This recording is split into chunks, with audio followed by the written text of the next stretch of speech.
Hey there. So my name is Julia Slater, and I'm a part of the PACE 2015 class. And the topic that I chose for my final project and for my affinity group is feminism. And the way I chose to approach it is I'm a poet, I'm a writer, so I wrote some poems and I wrote some things.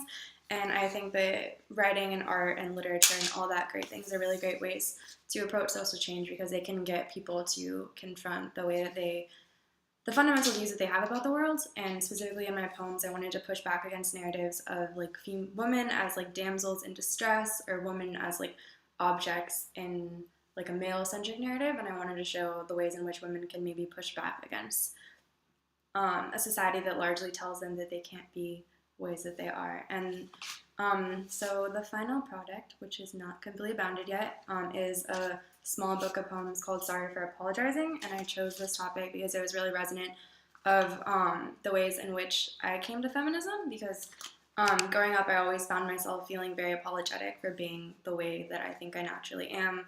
I'm smart, I'm contrarian, I'm bossy, but I think the larger culture narratives tell women to be submissive, to be quiet, to not be outspoken. And I always felt very guilty for being the way that I am, but then like as I've come to feminism and as I've grown up, I realized that it's messed up that I feel guilty for being who I am and who I want to be and who I feel comfortable being. And the way that I broke up the poem, it's 4 parts.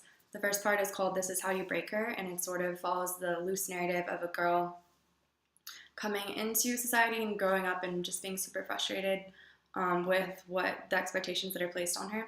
And then the next poem is called This Is How She Rebuilds, which is kind of my way of saying like this is how a person in her position, this theoretical girl, can sort of push back and allow herself to become herself and push back against things that tell her that maybe she can't.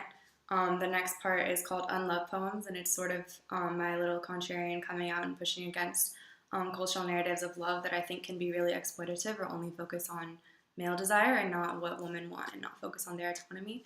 And the last part is called Miscellaneous, and just the poems that I would probably not want my parents to read, low-key. But yeah, that's like kind of the miscellaneous, those fun, lighthearted poems. And I think over this process, I've definitely learned a lot.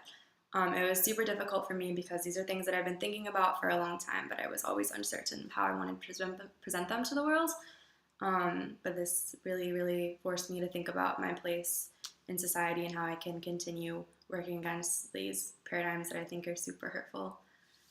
And I hope to continue writing, and hopefully this will not be just a moleskin, but actually something bound that I can share with people very shortly.